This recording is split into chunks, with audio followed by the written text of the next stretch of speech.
পরিচালনা করলেন কি কি দেয়, কত টাকা করে কত প্রতিষ্ঠান জীবনের সাথে কোনো কম্প্রোমাইজ নেই। আমাদের উপজেলা প্রশাসন সোনারগাঁয়ের অধীনে আজকে মোবাইল কোর্ট পরিচালনা করেছি আমরা দুইটা আইনে। একটা হচ্ছে বাংলাদেশ মেডিকেল ডেটা কাউন্সিল আইন এবং ভোক্তা অধিকার আইন 2009। এই দুইটা আইনের আওতায় আজকে অভিযান পরিচালনা করা হয়েছে সোনারগাঁয়ের মোগরাপাড়ার বিভিন্ন ডায়াগনস্টিক সেন্টার এবং হাসপাতাল। আমরা যেটা দেখেছি, এর আগে আমরা অভিযান চালিয়েছি রয়্যাল হাসপাতাল, জেনারেল হাসপাতাল, আর এটার নাম হচ্ছে মেডিএ সম্ভবত। যেটাই হোক, আমরা এখানে চরম অব্যবস্থাপনা দেখেছি। এখানে ওটি ঠিক ছিল না। আগে যে আমরা যেই হাসপাতালে আমরা অভিযান করলাম, ওটির অবস্থা খুবই খারাপ। ওখানে স্টেরিলাইজেশন ছিল না, যা মানুষের জীবনকে ফেলবে। এবং আমরা আরও বিভিন্ন অনিয়ম ছিল। এক্সরে রুমের কোনো প্রোটোকল সেটা ঠিক ছিল না। এছাড়াও আমরা মেয়াদোত্তীর্ণ ওষুধ পেয়েছি। এবং এই হাসপাতাল মেডিএ যেটা, এখানেও চরম অব্যবস্থাপনা পেয়েছি। বিশেষ করে আমরা যে ওটি রুমটা, সেই ওটি রুমে ওটি যে মনিটরিং এবং অ্যানেস্থেশিয়া মেশিন দুটোই নষ্ট। এবং এখানে আমরা কোনো ধরনের এখানে এক্সরে ব্যবস্থাও নেই। এবং আরও বিভিন্ন ধরনের অব্যবস্থাপনা রয়েছে আমরা পেয়েছি। এবং দুইটা হাসপাতালে যেগুলো আমরা অভিযান করেছি, কোনোটাতেই আমাদের লাইসেন্স ছিল না, কোনো ধরনের লাইসেন্স ছিল না। ওনারা শুধু আবেদন করে আবেদনের প্রেক্ষিতে করেছেন, কোনোটার রিনিউ ছিল না।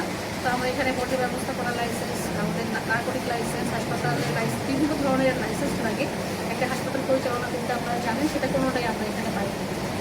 এই মর্মে আমরা মোবাইল কোর্ট পরিচালনা করেছি। প্রথম হাসপাতালে আমরা 1,50,000 টাকা জরিমানা করেছি এবং এখানে আমরা 1,20,000 টাকা জরিমানা করেছি। এবং প্রথমবার দেখে এই জরিমানা কম করা হয়েছে এবং অনাদায়ে আমরা যে অনাদায়ী বিনাশ্রম কারাদণ্ডে আমাদেরকে দেওয়া হয়েছে। তো আমরা জরিমানা টাকা প্রথম আদায় করেছি। এ ধরনের কার্যক্রম চলমান থাকবে, শুধু একদিন বা 2 দিন না। আমরা নিয়মিতভাবে এ ধরনের কার্যক্রম পরিচালনা করবো, যেন মানুষের মানুষের যে সেবা ব্যবস্থা, হাসপাতাল সেবা ব্যবস্থাকে উন্নত করার জন্য এই ধরনের কার্যক্রম করে থাকে। আরেকটা বিষয় যদি আপনার কাছে জানতে চাই, যে আমরা জানি যে সোনারগাঁয়ের অধিকাংশ হসপিটালেরই যে পরিবেশের ছাড়পত্র থাকার কথা সেটি নেই।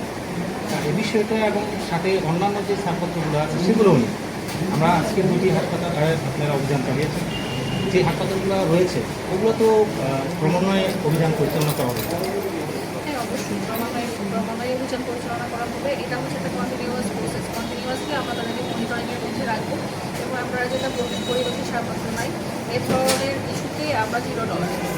পরিবেশের ছাড়পত্র ছাড়া, শুধু পরিবেশের না, যে কয়েকটা ছাড়পত্র থাকতে হবে, অগ্নিনির্বাপক থেকে নার্কোটিক্স থেকে কোনো ধরনের কোনো লাইসেন্স ছাড়া। এটা একটা মেসেজ সবার জন্য যে এই ধরনের অভিযান অব্যাহত থাকবে এবং কয়েকদিন পরপরই আমরা এ ধরনের অভিযান চালাবো। এবং এর পরবর্তীতে আমরা এগুলো ফিল্টার করে দেবো, বন্ধ করে দেবো। তারা কোনো ধরনের কার্যক্রম চালাতে পারবে না উইদাউট লাইসেন্স।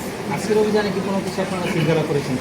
আজকের অভিযানে এই হাসপাতালে এখন আমরা যেখানে দাঁড়িয়েছি, তাদের ওটিতে গিয়ে আমরা দেখেছি যে আমরা কোনো স্টেরিলাইজেশনের কোনো কার্ড আমরা পাইনি। ওনারা উপরে বলেছেন, কিন্তু আমরা ওখানে পাইনি অটোক্লেভ বা যে ধরনের প্রসিডিউর নর্মালি থাকে। অ্যানেস্থেশিয়া মেশিন নষ্ট এবং মনিটরিংয়ের কোনো কিছু নেই। আমরা এই ওটিটা আমরা সিলগালা করে দিব।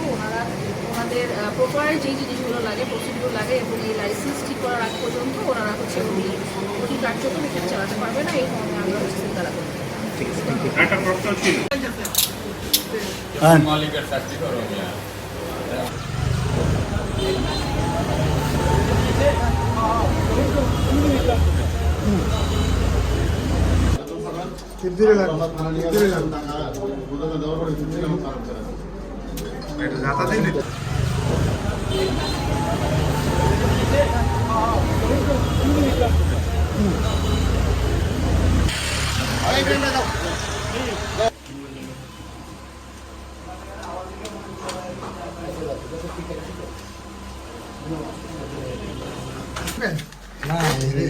কাছে